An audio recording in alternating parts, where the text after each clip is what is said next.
Pure Nude, and welcome. And happy Valentine's Day month. So as you can see by the title, I watched the beautifully bad romance movie 50 Shades of Grey. And let me just say, it was worse than I expected, but also better than I expected.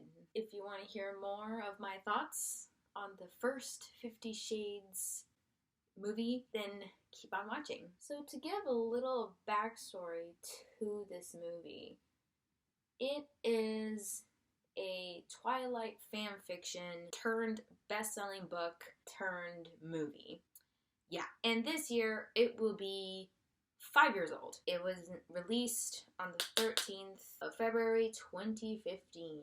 And to give a very, very short summary of the movie, it's about Anastasia Steele, and she meets this very strange, enigmatic dude called Christian Grey, and it's basically their journey of a sexual relationship with each other. You know, it's supposedly like a very sexy movie, and it's not. You could tell it was trying to be a romance movie, but it wasn't. It was just weird. Yeah, that's basically the whole summary of the movie. And since it's based on Twilight, it's bound to have some similarities. Now, Christian Grey, let me start with him first, because he's a very interesting character. Throughout the whole film, he's just a very creepy character. You know, like whenever you watch a movie and there's that one character that just rubs you the wrong way, that's Christian Grey for you. Now, there's a couple of reasons why. So basically, Christian Grey, throughout this whole movie, is way too intense. He says and does the most random things throughout the whole movie that I'm just like, whoa, Christian, calm down. Anna and Grey have this like kind of business meeting where like they discuss the contract that like discusses the relationship or whatever. And then right after the movie, he says something along the lines of like, I would like to fuck you as hard as I can, or like I would like to fuck you into the middle of next week. With no warning, no tension, no nothing. It was just silence and then bam. Like, whoa. Christian, calm down, my guy. In addition to being, like, really intense for no reason, he also says the weirdest thing. The things he says are so weird, and some of them are just downright creepy. As soon as he would say them, I'd just like, ugh. Ooh, Christian. I have quite a few examples. Okay, so there's this one line that I like of his. Okay, so there is this part where Anna goes to a bar or a club with her friends and she gets drunk. That's what you do at bars and clubs. And, you know, Christian picks her up, which is a point I want to discuss later. But basically, he goes to pick her up. He takes her to his hotel room where she sleeps on his bed. And then the next morning, she sees him and she is like, oh, Christian, where did you sleep if I was sleeping in your bed? And then he was like, oh, I slept like right next to you. And then her first question, understandably, is, did we sleep together? As in, like, did we have sex together? And then he says no. He says, necrophilia's not my thing.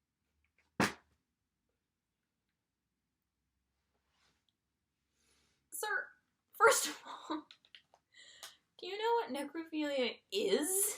That line was so random. I was just like, what? What? He was like admitting to Anastasia that he was a serial killer and necrophilia was his thing. What?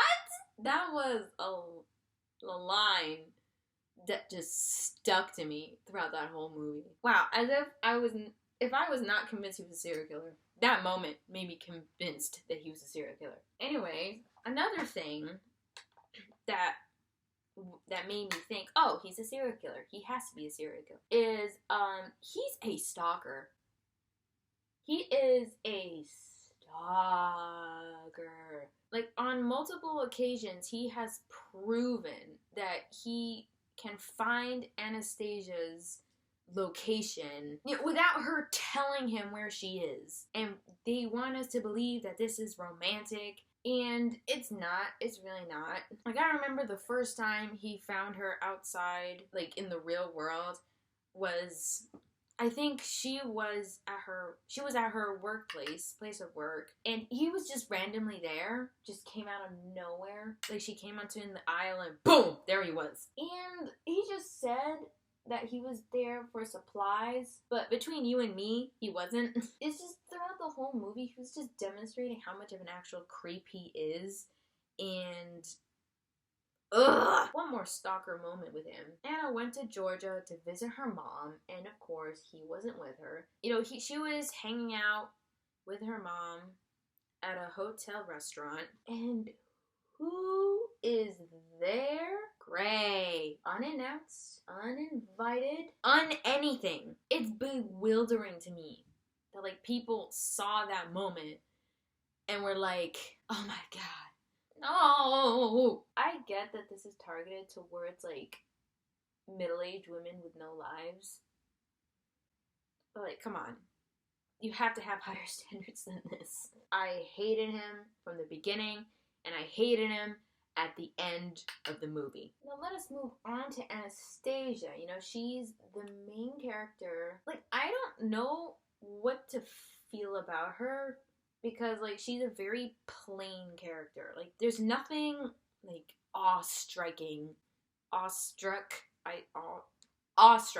gonna stick with that, about her. And she's also dumb. Like, she makes all these decisions with Christian that, like, a normal woman would not do. At some point in the movie, he shows her an NDA and basically tells her that she can't tell anybody what they do, like, what happens between him and her, which is the first step of getting kidnapped and dead, possibly. Serial killer, what did I say? And, you know, she just signs it. No questions asked. No, nothing. No, like, what am I signing for? What do you not want me to tell people? Nothing. It's just, oh god, she's dumb. Oh, and remember the weird stuff that I mentioned earlier that convinced me that Christian Grey is a serial killer?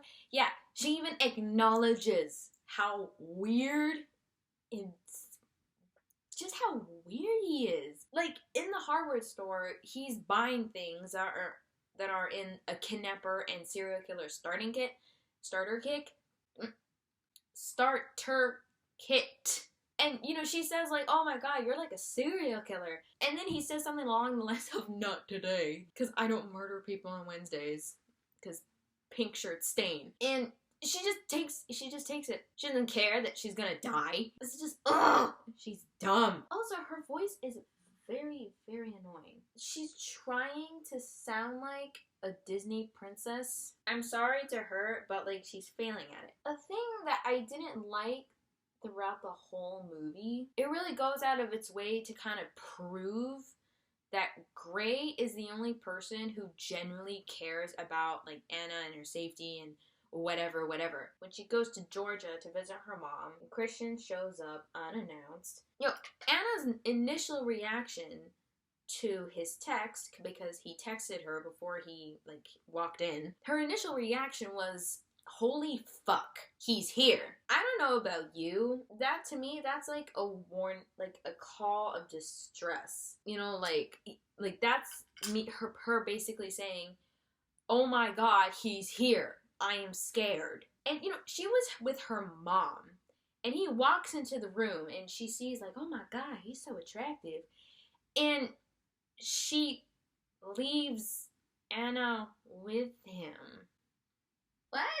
No one would go out of their way to, like, leave someone alone with, like, someone that they are scared of. Like, that's just crazy and stupid. Grey and Anna's interaction throughout the whole thing The whole movie, all 2 hours of the movie, has just been full of just awkward phrases, awkward conversations, and then just staring and heavy breathing. That's it. Yeah, like they have no basis for like a romance, or even just like a lust sexual relationship. Like they have no basis for it, because every single one of their conversations just ends in awkwardness. And also the sex scenes in this movie, because this is 50 Shades, so we have to talk about the sex scenes. They would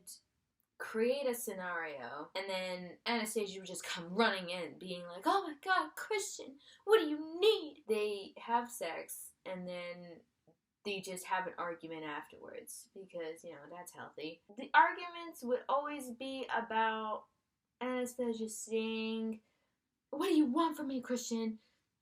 Like, why don't you want to be a normal couple? And then Christian's like, well, we can't be a normal couple, because I'm not normal. I'm 50 Shades of fucked up. Yeah, that's an actual line in the movie. I'm not lying. I wish I was, but I'm not. The sex scenes are very awkward to watch. They did play some, like, good music, so that kind of made up for it. Speaking of the songs, the soundtrack is pretty good. You know, the cover of I Put a Spell on You at the beginning of the movie, 10 out of 10, would recommend. Anyway, let me put on my lashes, and I'll tell you my final thoughts. Did I get new lashes? Yes. Am I still bad at putting on lashes? Also yes. Is this movie a good romance movie? No. It's just awkward interaction, sex, awkward interaction, sex, Grey being a creep, the end. This movie would have been a lot more interesting if Christian Grey was an actual serial killer and Anna was his next target. Like, he goes through all this trouble to, like, stalk her, have sex with her, and then just to kill her in the end. Because, you know, he exhibits all the symptoms of serial killer, you know? He's got the stalking down, he's got the intensity down, he's got the says weird stuff in order to cover up the fact that he's a serial killer. Check. He's got that. The movie itself would have been so much more interesting to watch and a lot more fun to watch if that was the case. I was imagining that to be the plot the whole time. Well, not the whole time, because the sex scenes interrupted it. Like, if he just, you know, if you just murdered a few people here and there, Christian, you know, I would have liked this movie. But I don't, because you didn't.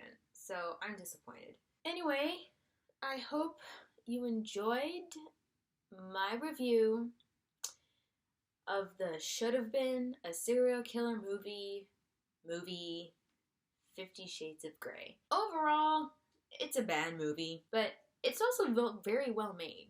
It's a very well made bad movie, and I might do the sequels. I hope you enjoyed this video. If you did, thumbs it up and subscribe to my channel if you want to see more videos like this. And I hope you have a very great Valentine's month, aka February. That's what it's usually called. That's what the normal name is. And I hope to see you the next time I upload. Bye!